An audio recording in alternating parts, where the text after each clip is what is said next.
Hey guys, my name is Shai. Just a really quick little message right here. This message is for star seeds, and I mean anyone really. The point is that you have been in some kind of spiritual slowdown. Maybe it feels like a spiritual slump. Maybe you feel disconnected. Maybe you feel like you can't hear your guides. Maybe you feel like you're not getting downloads or inspiration, or just that everything's been really kind of ho hum down in the imminent reality, right? Feeling like you're not connected, feeling like you're not expanding or growing, whatever that is, right? You get the point. The message for you guys is that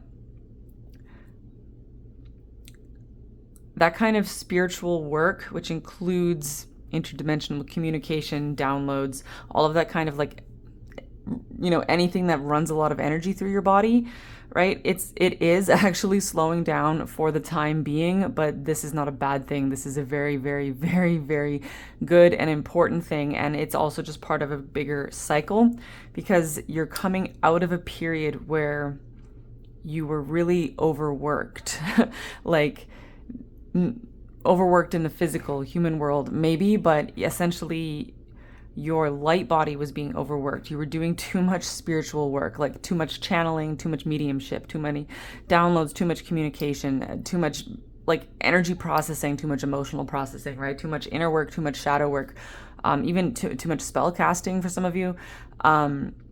You were actually overworked, and that was necessary, or, at least you thought it was sufficiently necessary, right? It's not that it was 100% necessary. It's that you thought it was sufficiently necessary for you to kind of volunteer and put yourself through that. But all of that work has paid off, and you're now in a little bit of a dip, a little bit of a slow period, but it's not about like making you go slow, like not this time. This time it's about actually allowing yourself this healing space, right? Because you were literally overworked. It's like your spiritual blood vessels, right? I know there's like concepts and words for those kind of things, but I can't like think of them right now, right? Maybe you guys, your channels, your meridians, right? All of the ways that you run energy through your body, they were actually like getting kind of fried, right? They were getting like fried out, okay?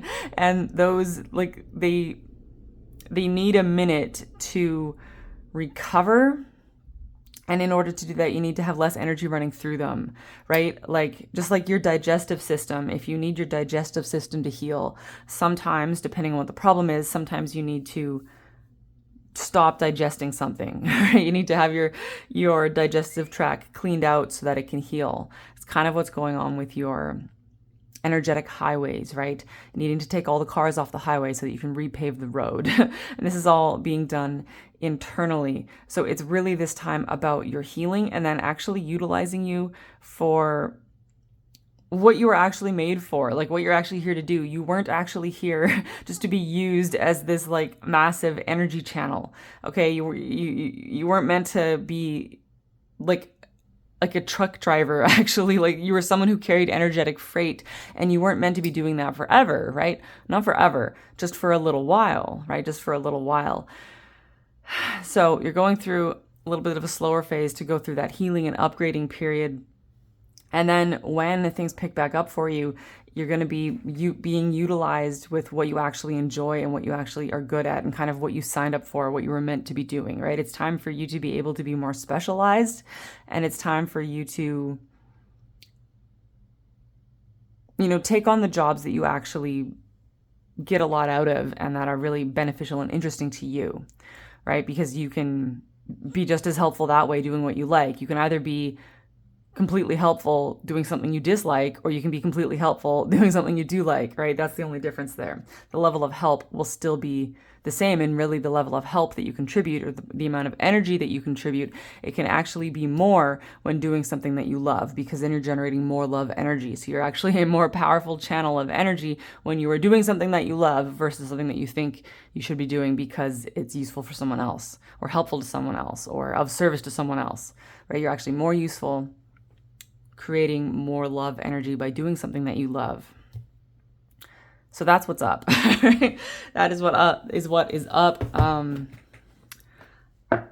I think I just dumped words on you guys for like 5 minutes straight. So let me just draw a couple of cards just to kind of finish off this message, because that came out. And so me just like dumping so many words, like having those just like fall out of me so fast and so much so quickly right now, and really without even knowing what I was doing.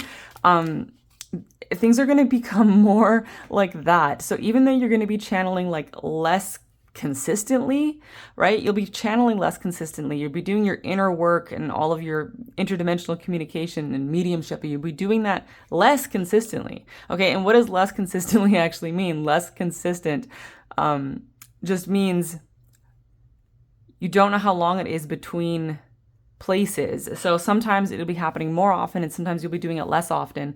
It's just there won't really be a pattern to it. It's going to get a little chaotic as you kind of go through longer periods of waiting and then like a faster, more intense periods of channeling. And that's the thing, right? Since it's going to be less consistent, it's not going to be like a steady trickle of channeling all the time, or with like, kind of like this pulse or swell of channeling with a more predictable rhythm.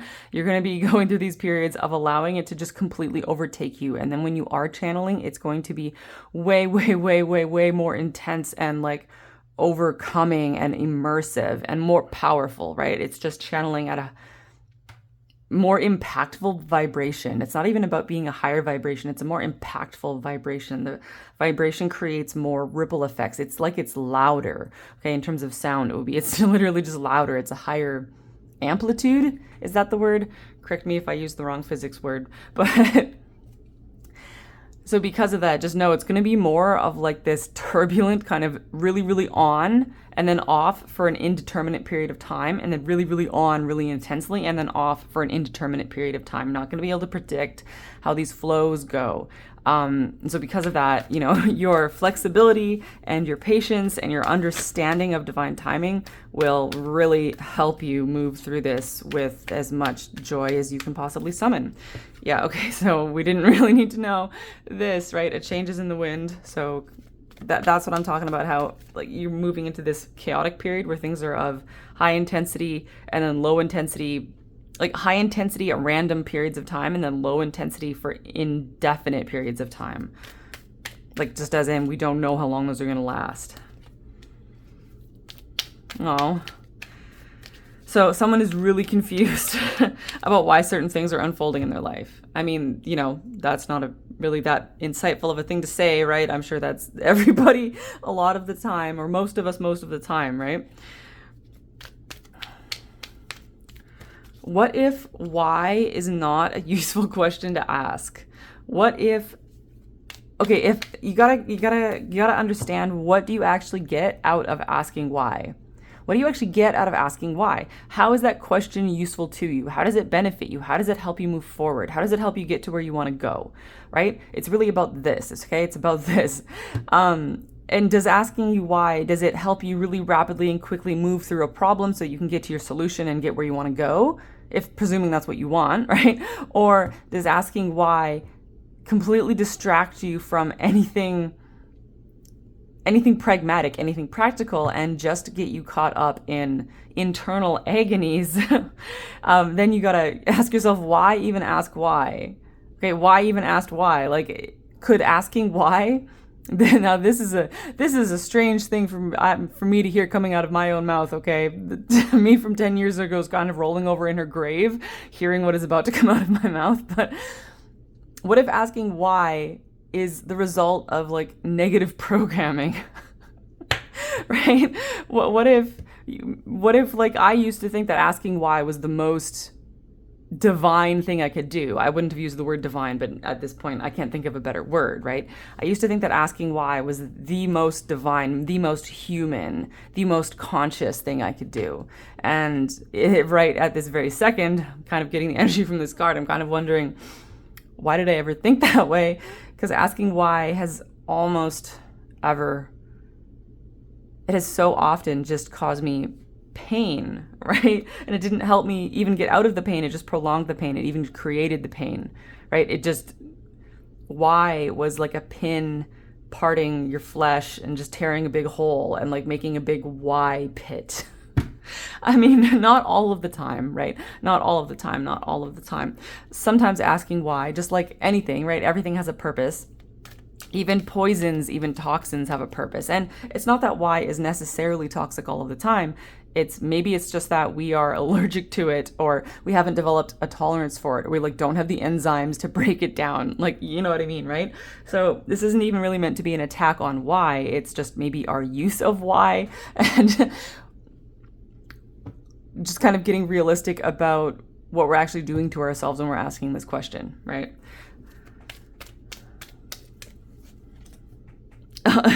Unfinished symphony. This is kind of more of that. This is like, how long have you been asking yourself why? I gotta get another card because that's just, there we go.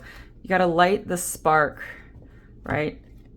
You gotta light the spark, because here you don't want to be caught in this never-ending story, in this unfinished symphony of just sitting here eternally asking why. Are you asking why is there chaos? Like, why doesn't everything just do exactly what you want it to do? I mean, how's that working out for you? You know, to use a very like crass term, right? To use a very crass term. And I'm totally like, this is a kind of surreal experience, like dropping in and out of the channeling state deeper and deeper, and kind of coming back into my ego for a minute here. I'm really realizing that the person I'm really lecturing to here, the person that this all applies to the most is myself, right? So it's really surreal that I can then post this to the internet and have strangers watch it and get something out of it, which I hope you do get something out of it, right? But it will never resonate with anyone in the exact same way that it resonates with me. But that doesn't mean that it's not worth sharing. Right? That doesn't mean it's not worth sharing. And here, the final cards here. Yang, which is, fire, which is Aries. The masculine principle, right? Lighting the flame in your heart. Truth be told. Opening up your heart. Allowing your heart to be completely open. Allowing yourself to be seen as who you truly are. Quirks and all, wounds and all, scars and all, past deeds and all. Really allowing yourself to be fully shown, showing yourself, right? Or just allowing yourself to be shown, allowing yourself to show yourself that you can be seen, so that you can be seen, right? So I'm going to leave you guys there, sending you so much love and light. I'll talk to you later. Bye.